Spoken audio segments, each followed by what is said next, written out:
Hi, ako nga po pala si Kim Luis Elilagan at ngayon po ay magluluto po tayo ng pakbet. Unang-una po sa lahat, ito po ang ating ingredients. Gulay po. Ito po ay nabili na po natin sa palengke na hati-hati na at nakahalo na. Ang mga nilalaman nito po ay sitaw, kalabasa, talong, okra at ampalaya. Bawat gulay ay may nilalamang vitamina. Katulad ng sitaw ay may vitamin K, kalabasa may vitamin A, talong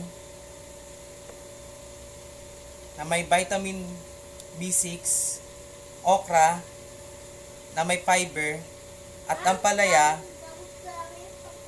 na may vitamin C.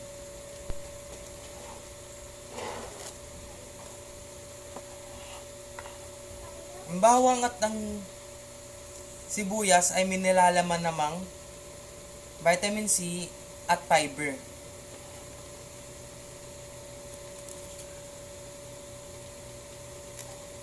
Ang ating oyster sauce ay mayroon namang vitamin B6 at vitamin B12. At ang paminta na mayroon namang iron at antioxidant.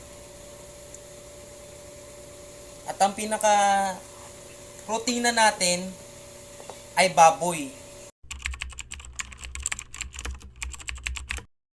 At ayun na nga guys, magsisimula na tayo magluto.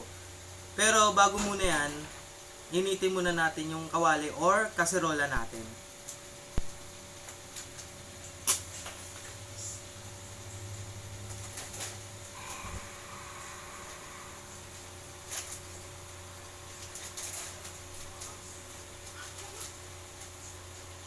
Ito, habang umiinit siya, is kunin muna natin yung mantika natin. Siyempre bago tayo maggisa.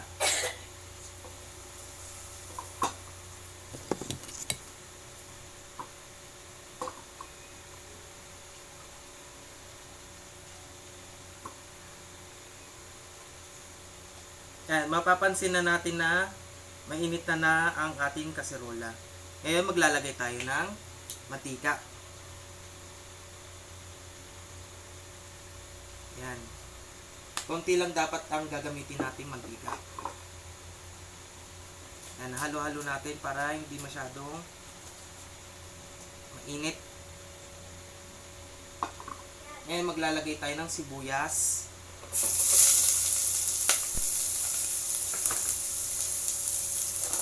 Bawang. Ngayon, isasatay natin siya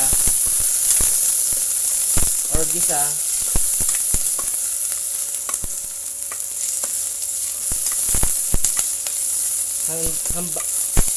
para lumabas ang kanyang flavor.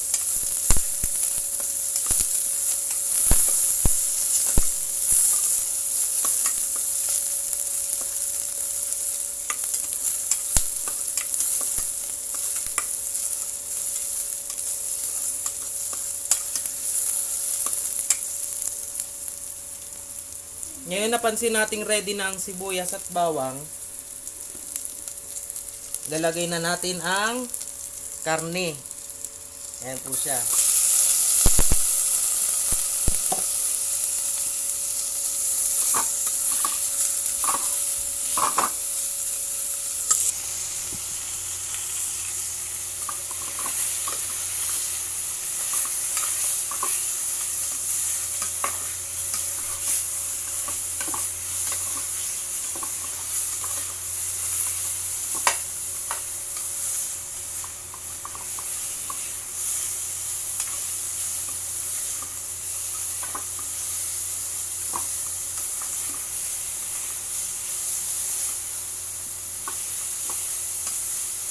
Habang ginigisa natin siya at ready ng karne, lagyan po natin siya ng paminta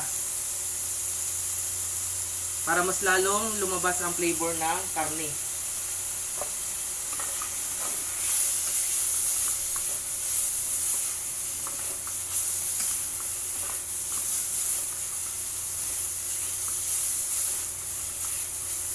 Ngayon, isangkot na natin ang gulay.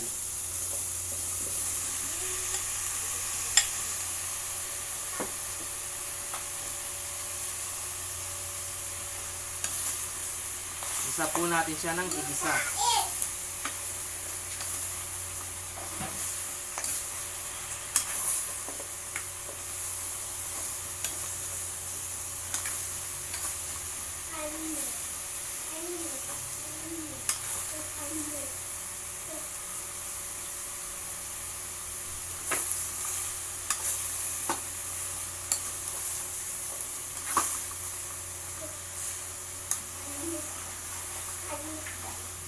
Ngayon, lagyan natin siya ng tubig. At maghintay ng 30 minutes.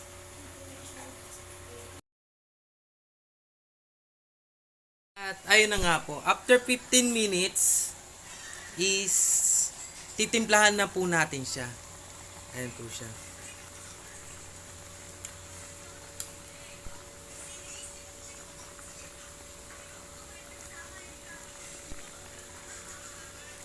Lalagyan na po natin siya ng oyster sauce.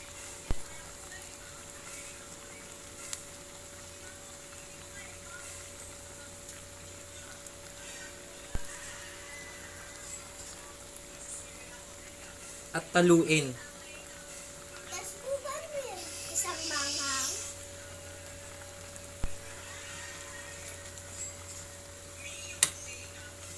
Pagkatapos natin ilagay, haluin na po natin siya.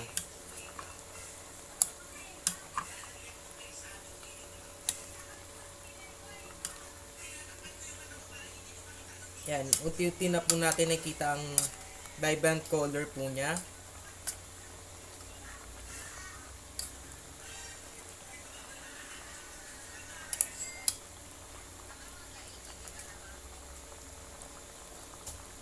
Ngayon, pwede tayo maglagay ng asin. Depende sa panlasa po natin.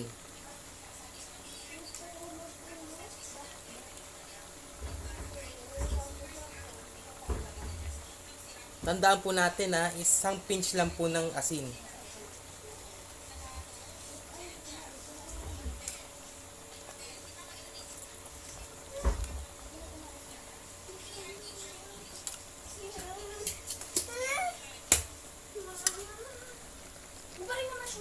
Mag-aantay po ulit tayo ng 15 minutes para lumambot po ang ibang gulay na matigas pa po.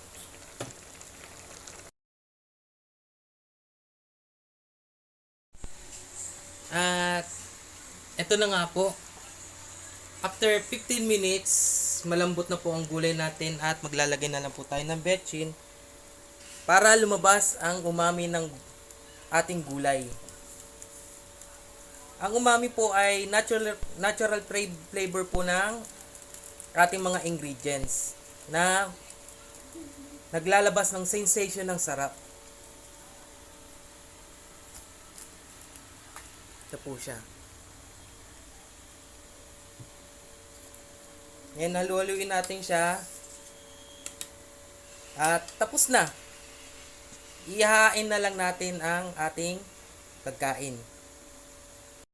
Ayan na po. Pagkatapos nating magluto, ay nakahain na po ang ating niluto. Ito na po ang masarap na at pak na pakbet na may kasamang kanin. Ayan po. Maraming salamat po sa panunood. Sa susunod po ulit.